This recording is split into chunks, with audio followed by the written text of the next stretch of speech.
Agora há pouco, o Ministério Público Federal apresentou as alegações finais no caso do triplex do Guarujá. Os procuradores pedem a condenação do ex-presidente Lula por corrupção passiva e por lavagem de dinheiro e que ele pague uma multa de mais de 87 milhões de reais. O Ministério Público também quer que outras 6 pessoas sejam condenadas, entre elas o ex-presidente da empreiteira OAS, Léo Pinheiro. A defesa dos acusados tem até o dia 20 de junho para apresentar as alegações finais. Obstrução de justiça e corrupção passiva são as acusações feitas pela Procuradoria-Geral da República ao denunciar o senador afastado Aécio Neves do PSDB. Se aceita a denúncia for pelo Supremo, Aécio se torna réu. Vamos ao vivo a Brasília, a gente vai conversar com a Heloísa Torres. Heloísa, boa noite. A situação para Aécio está se tornando para lá de perigosa, para o partido dele também?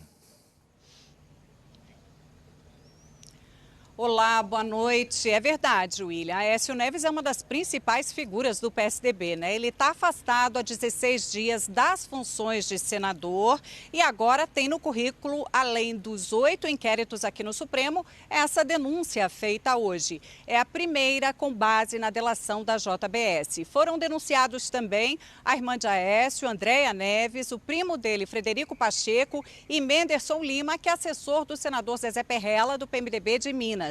É a primeira turma aqui do Supremo que vai decidir se aceita ou não a denúncia, se eles viram réus ou não. Mas nenhum foi notificado ainda. Segundo o ministro Marco Aurélio Mello, relator do caso, ele quer que sejam primeiro resolvidos antes os recursos. Por exemplo, para Aécio voltar ao Senado e para relaxar as prisões dos outros 3, pedidos esses que foram feitos pelos advogados. Marco Aurélio prefere que seja assim antes de analisar a defesa e a denúncia que traz essa lista de acusações que a gente vai mostrar agora. A denúncia diz que entre fevereiro e maio, o senador, valendo-se da condição de parlamentar e liderança política nacional, pediu e recebeu, inicialmente por intermédio da irmã Andréia Neves da Cunha, e depois confirmando pessoalmente o pedido, a vantagem indevida de 2 milhões de reais de Joesley Batista, presidente da JBS. Uma das provas foi a gravação que Joesley fez da conversa que teve com o senador. Segundo Aécio, o dinheiro seria usado para pagar o advogado que o defenderia na Lava Jato.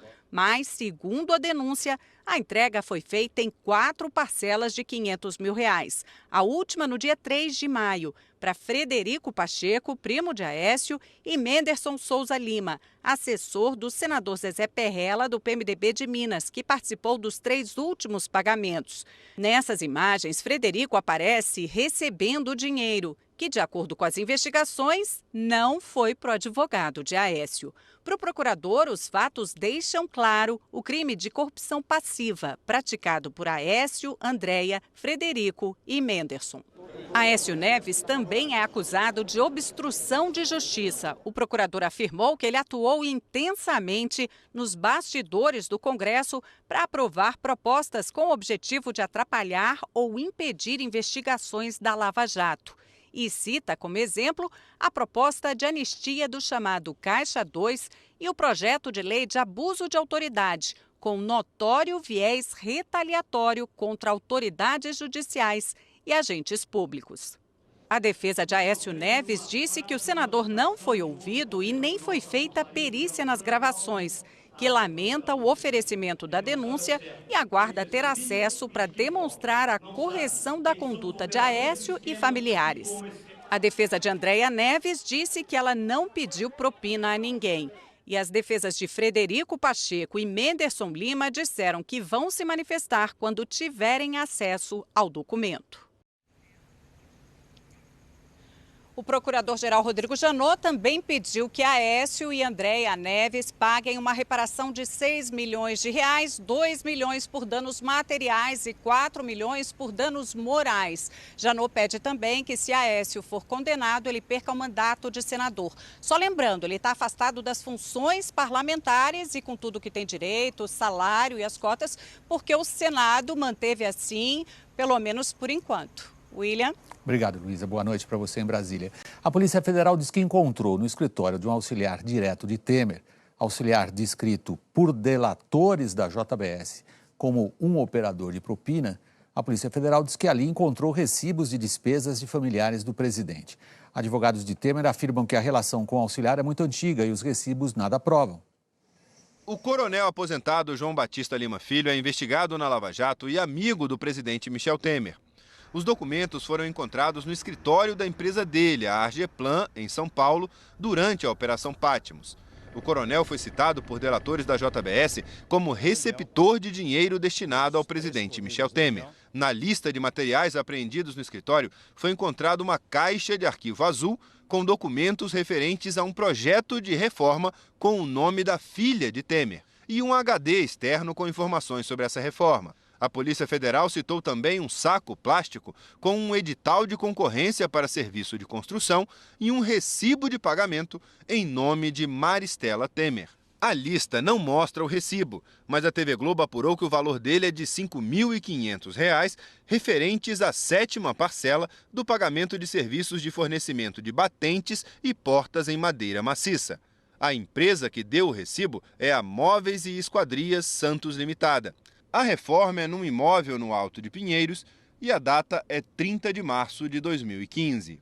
No relatório há também uma planilha com movimentações bancárias, programação de pagamento do escritório político do então deputado federal Michel Temer, históricos de pagamento e de candidatura da eleição de 2002. 2 delatores da JBS revelaram ainda que deram R$ 1 milhão ao coronel Lima na campanha de 2014.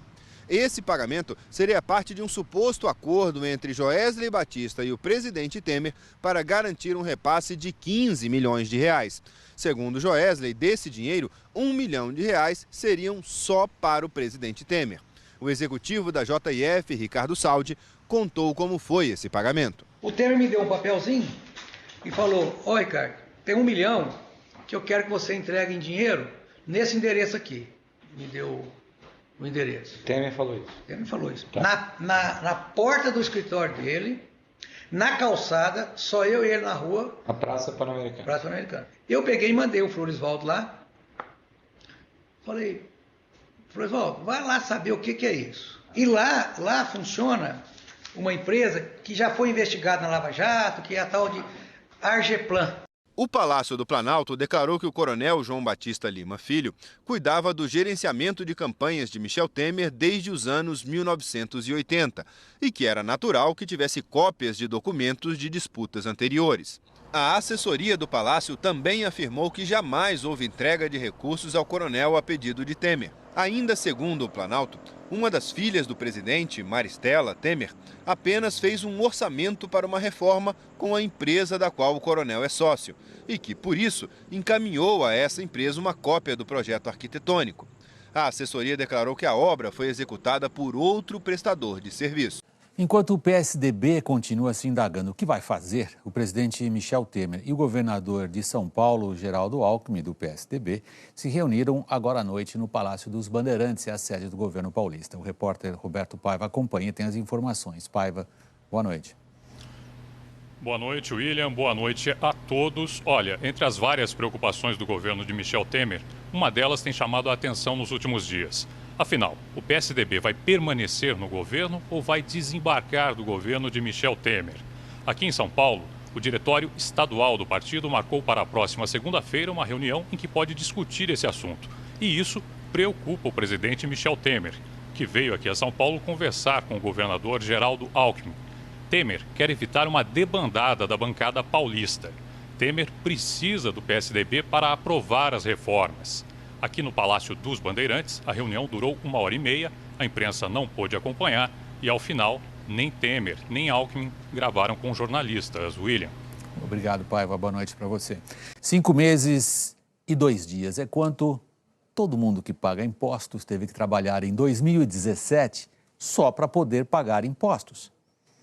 A notícia que a gente tem para dar agora para você é um tanto quanto inquietante. Segundo o Instituto Brasileiro de Planejamento e Tributação, se a gente juntar tudo que a gente ganha aqui no Brasil de dinheiro em um ano e também tudo que a gente paga em impostos, taxas e contribuições em todas as esferas, a conclusão é que até o fim do dia de hoje, tudo que a gente ganhou foi para alimentar o governo. Isso dá um total de 153 dias, ou então 41,91% do ano. Aí quando a gente olha para o impostômetro da Associação Comercial de São Paulo, que mostra essa infinidade de dinheiro nosso caindo nos cofres públicos, até agora mais de 923 bilhões de reais, isso dá um certo desespero, né? A gente paga mais que Argentina, que Bélgica, Japão, muito mais que os Estados Unidos, que o Uruguai, que o Chile. A gente até poderia ficar mais conformado sabendo que tem quem pague mais imposto que a gente, tipo a Dinamarca, a França, a Suécia, a Itália e também a Noruega. Só que todos esses aí são países desenvolvidos e, vamos combinar, a gente paga quase tanto quanto eles, mas está longe de ser considerado o primeiro mundo, né? E tem algo também que é muito, muito, muito pior nessa história. Nesse ano, você já trabalhou quase um mês para pagar a conta da corrupção. Veja que essa corrupção, ela envolve mais de 200 bilhões por ano. 200 bilhões por ano melhoraria em muito a educação, melhoraria em muito a Seguridade Social, a Previdência Social, em muito a saúde, em muito a segurança. Então, como que afeta essa corrupção? O dinheiro que vai enriquecer uns poucos deixa de prestar serviços para a maior parte da população.